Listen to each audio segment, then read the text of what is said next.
إليه يرد علم الساعة وما تخرج من ثمرات من أكمامها وما تحمل من أنثى ولا تضع إلا بعلمه ويوم يناديهم أين شركائي قالوا آذنا كما منا من شهيد وضل عنهم ما كانوا يدعون من قبل وظنوا ما لهم من محيص لا يسأم الإنسان من دعاء الخير وإن مسه الشر فيئوس قنوط ولئن أذقناه رحمة منا من بعد ضراء مسته ليقولن هذا لي وما أظن الساعة قائمة ولئن رجعت إلى ربي إن لي عنده للحسنى فلننبئن الذين كفروا بما عملوا ولنذيقنهم من عذاب غليظ وإذا أنعمنا على الإنسان أعرض ونأى بجانبه وإذا مسه الشر فذو دعاء عريض قل أرأيتم إن كان من عند الله ثم كفرتم به من أضل ممن هو في شقاق بعيد سنريهم آياتنا في الآفاق وفي أنفسهم حتى يتبين لهم أنه الحق أولم يكف بربك أنه على كل شيء شهيد ألا إنهم في مرية من لقاء ربهم ألا إنه بكل شيء محيط بسم الله الرحمن الرحيم حميم عين سين قاف كذلك يوحي إليك وإلى الذين من قبلك الله العزيز الحكيم له ما في السماوات وما في الأرض وهو العلي العظيم تكاد السماوات يتفطرن من فوقهن والملائكة يسبحون بحمد ربهم ويستغفرون لمن في الأرض ألا إن الله غفور رحيم والذين اتخذوا من دونه أولياء الله حفيظ عليهم وما أنت عليهم بوكيل وكذلك أوحينا إليك قرآنا عربيا لتنذر أم القرى ومن حولها وتنذر يوم الجمع لا ريب فيه فريق في الجنة وفريق في السعير ولو شاء الله لجعلهم أمة واحدة ولكن يدخل من يشاء في رحمته والظالمون ما لهم من ولي ولا نصير أم اتخذوا من دونه أولياء فالله هو الولي وهو يحيي الموتى وهو على كل شيء قدير وما اختلفتم فيه من شيء فحكمه إلى الله ذلكم الله ربي عليه توكلت وإليه أنيب فاطر السماوات والأرض جعل لكم من أنفسكم أزواجا ومن الأنعام أزواجا يذرؤكم فيه ليس كمثله شيء وهو السميع البصير له مقاليد السماوات والأرض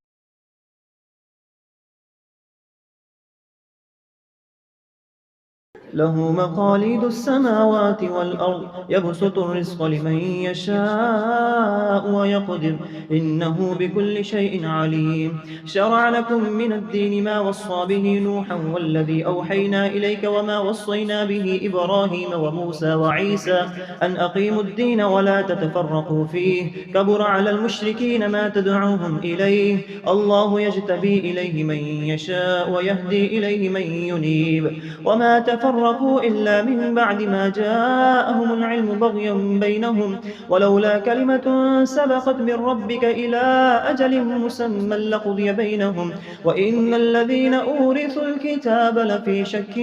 منه مريب فلذلك فادع واستقم كما أمرت ولا تتبع أهواءهم وقل آمنت بما أنزل الله من كتاب وأمرت لأعدل بينكم الله ربنا وربكم لنا أعمالنا ولكم أعمالكم لا حجة بيننا وبينكم الله يجمع بيننا وإليه المصير والذين يحاجون في الله من بعد ما استجيب له حجتهم داحضة عند ربهم وعليهم غضب ولهم عذاب شديد الله الذي أنزل الكتاب بالحق والميزان وما يدريك لعل الساعة قريب يستعجل بها الذين لا يؤمنون بها والذين آمنوا مشفقون منها ويعلمون أنها الحق ألا إن الذين يمارون في الساعة لفي ضلال بعيد الله لطيف بعباده يرزق من يشاء وهو القوي العزيز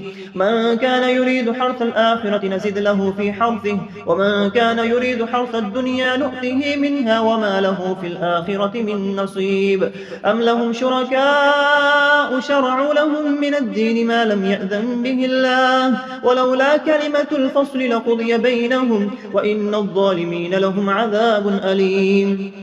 ترى الظالمين مشفقين مما كسبوا وهو واقع بهم والذين آمنوا وعملوا الصالحات في روضات الجنات لهم ما يشاءون عند ربهم ذلك هو الفضل الكبير ذلك الذي يبشر الله عباده الذين آمنوا وعملوا الصالحات قل لا أسألكم عليه أجرا إلا المودة في القربى ومن يقترف حسنة نزد له فيها حسنا إن الله غفور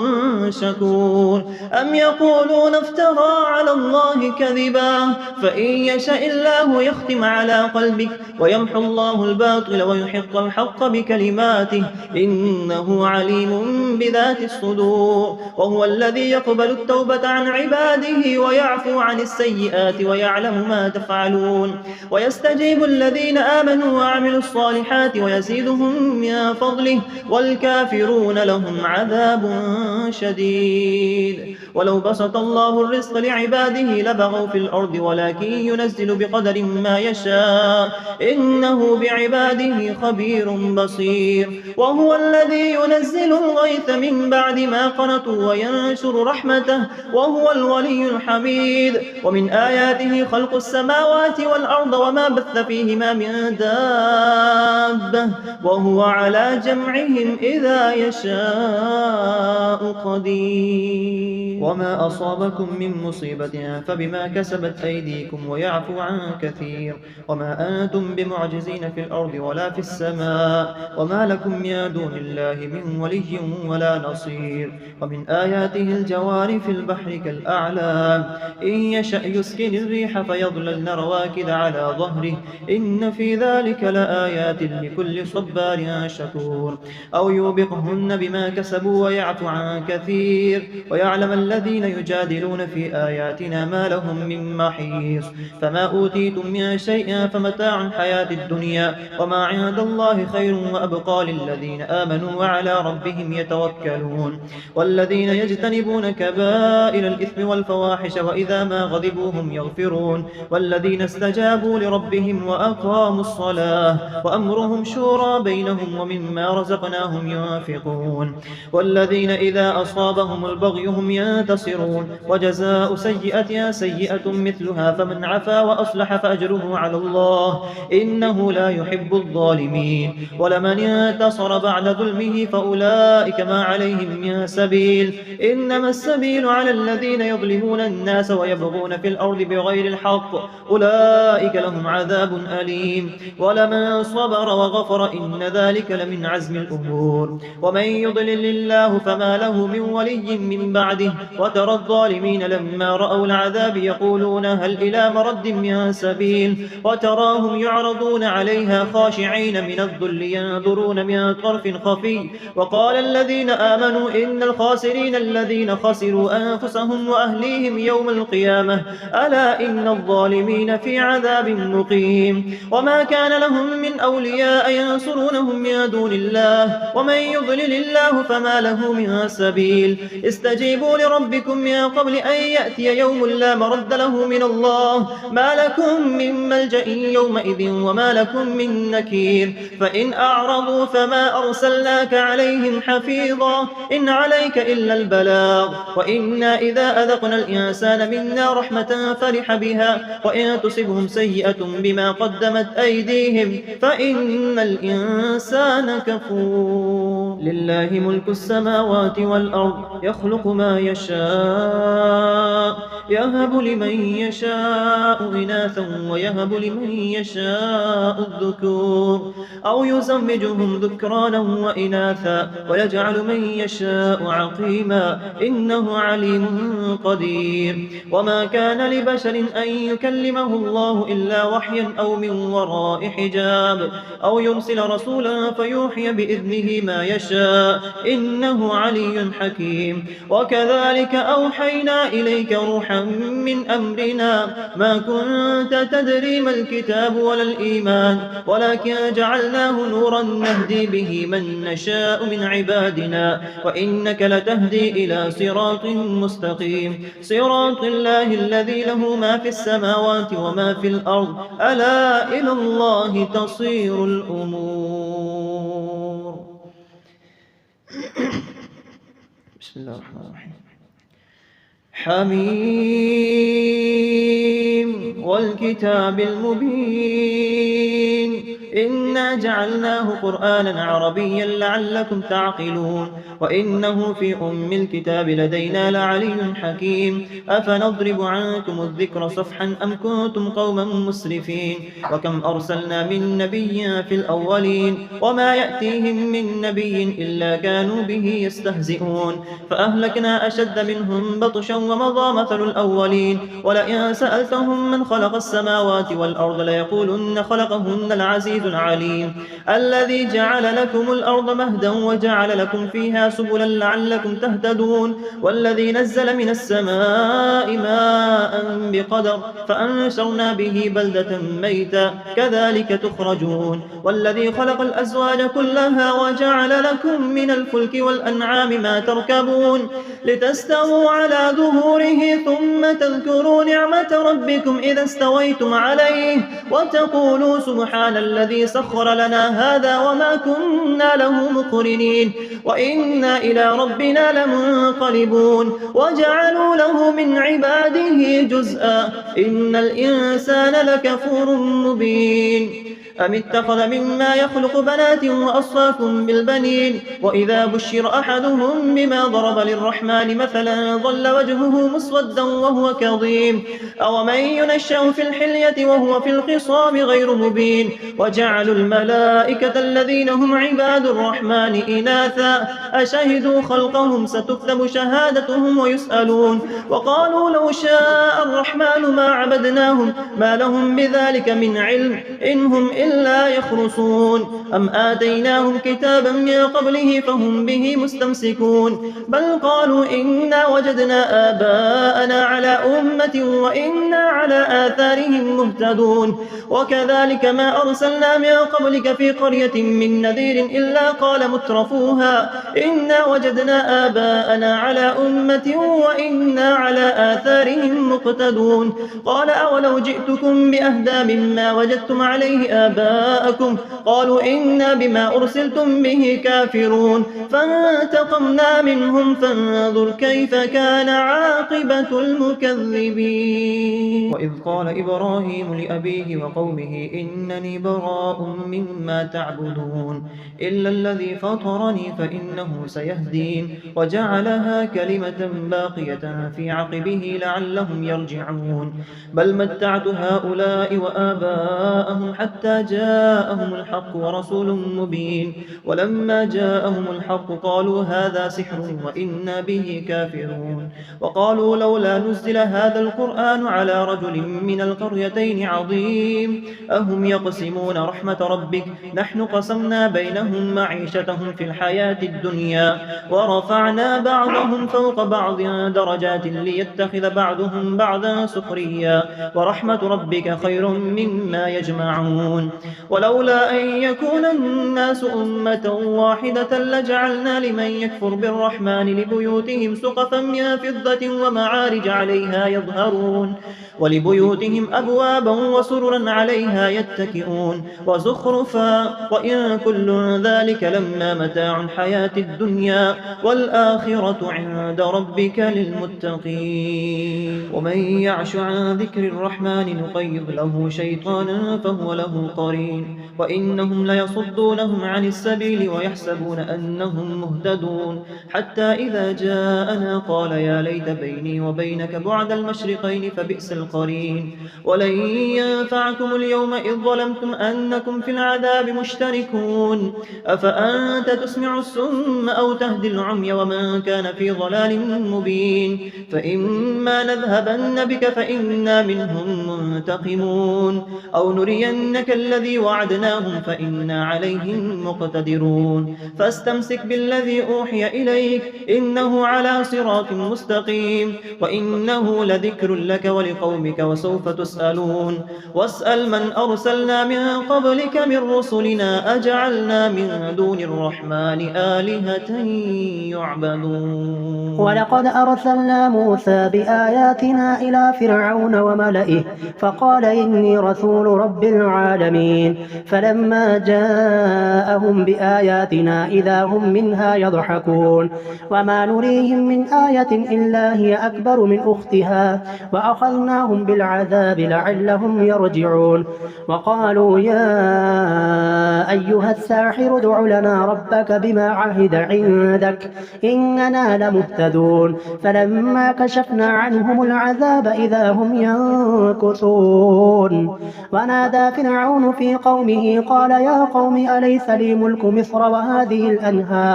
وهذه الأنهار تجري من تحتي أفلا تبصرون أم أنا خير من هذا الذي هو مهين ولا يكاد يبين فلولا ألقي عليه أسورة من ذهب أو جاء معه الملائكة مقترنين فاستخف قومه فأطاعوه إنهم كانوا قوما فاسقين فلما آسفونا انتقمنا منهم فأغرقناهم أجمعين فجعلناهم سلفا ومثلا للآخرين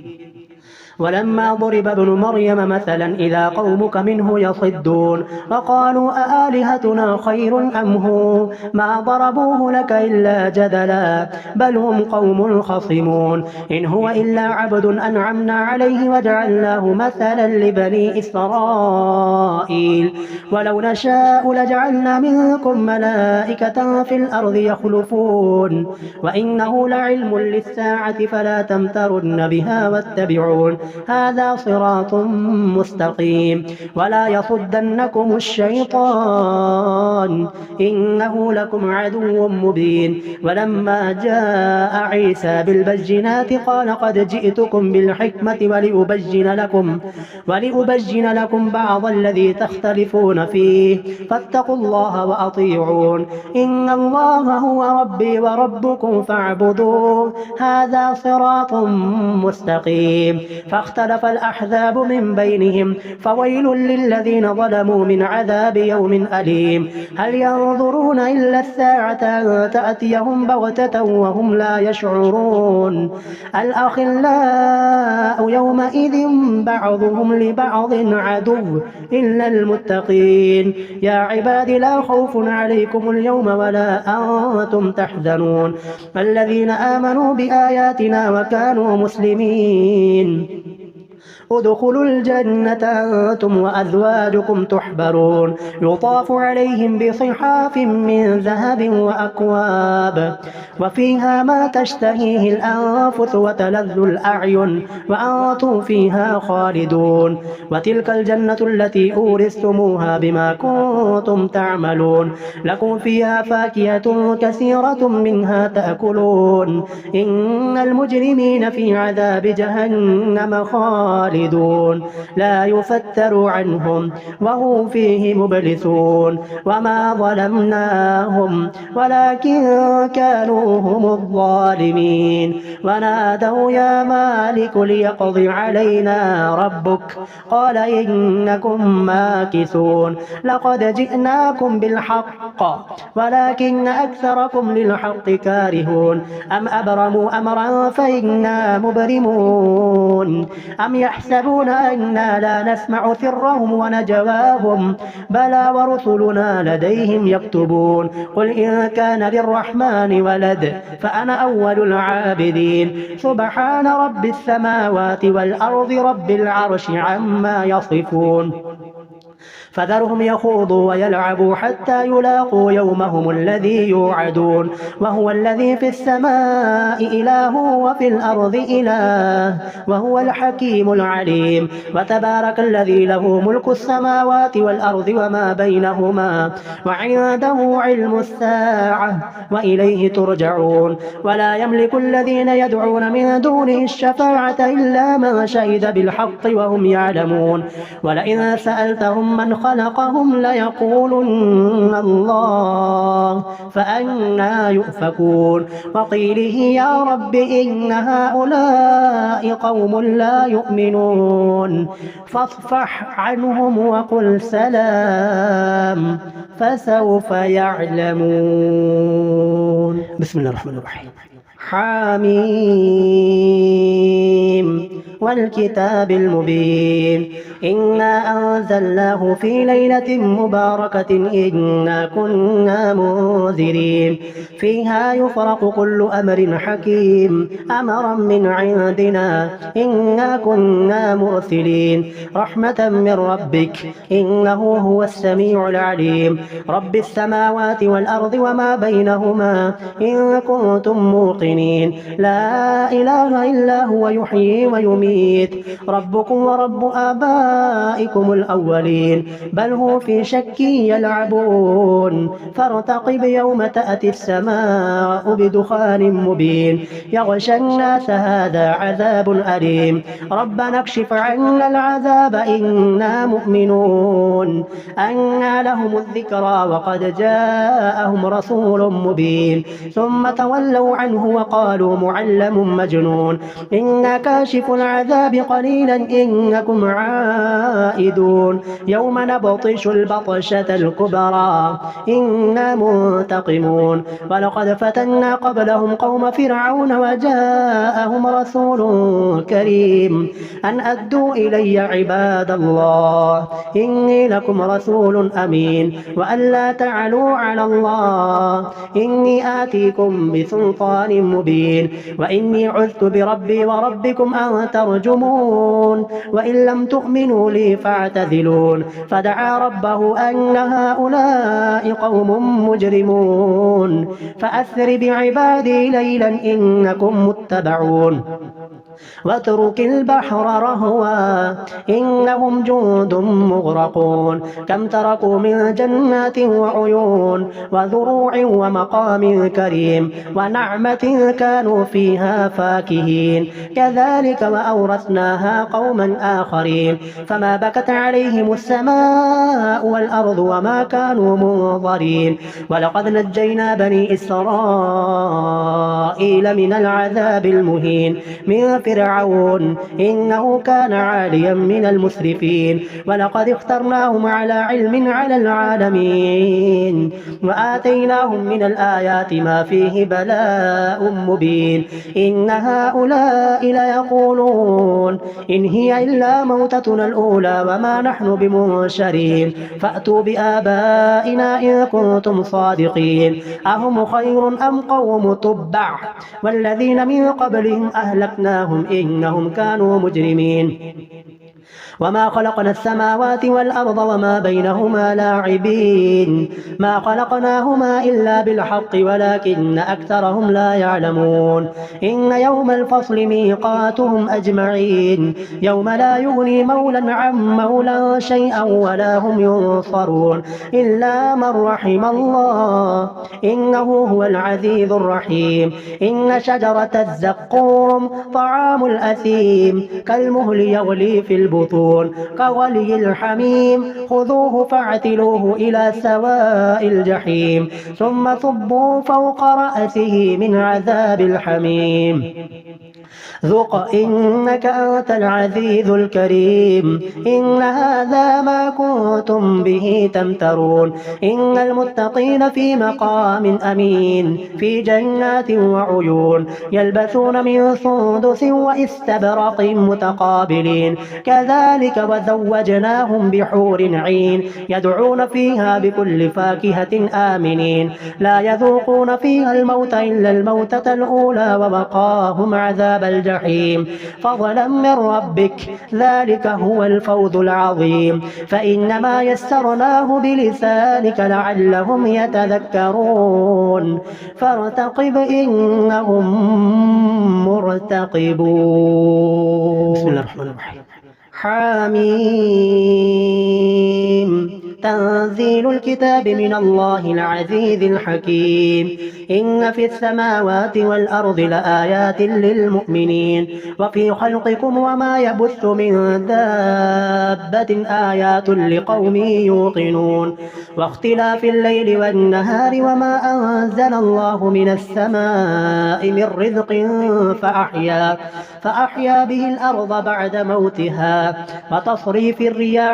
وتصريف الرياح آيات لقوم يعقلون تلك آيات الله نتلوها عليك بالحق فبأي حديث بعد الله وآياته يؤمنون ويل لكل أفاك أثيم يسمع آيات الله تتلى عليه ثم يصر مستكبرا كأن لم يسمعها فبشره بعذاب أليم وإذا علم من آياتنا شيئا اتخذها هزوا أولئك لهم عذاب مهين من ورائهم جهنم ولا يغني عنهم ما كسبوا شيئا ولا ما اتخذوا من دون الله أولياء ولهم عذاب عظيم هذا هدى والذين كفروا بآيات ربهم لهم عذاب من رجز أليم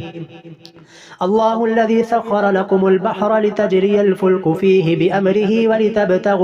ولتبتغوا من فضله ولعلكم تشكرون وسخر لكم ما في السماوات وما في الأرض جميعا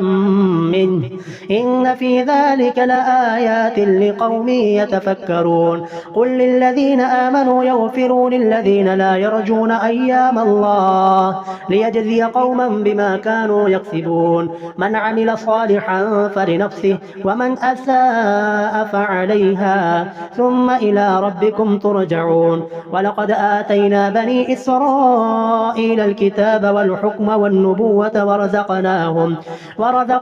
من الطيبات وفضلناهم على العالمين وآتيناهم بينات من الأمر فما اختلفوا إلا من بعد ما جاءهم العلم بغيا بينهم إن ربك يقضي بينهم يوم القيامة فيما كانوا فيه يختلفون ثم جعلناك على شريعة من الأمر فاتبعها ولا تتبع أهواء الذين لا يعلمون إنهم لن يغنوا عنك من الله شيئا وإن الظالمين بعضهم أولياء بعض والله ولي المؤمنين هذا بصائر للناس وهدى ورحمة لقوم يوقنون أم حسب الذين اجترحوا السيئات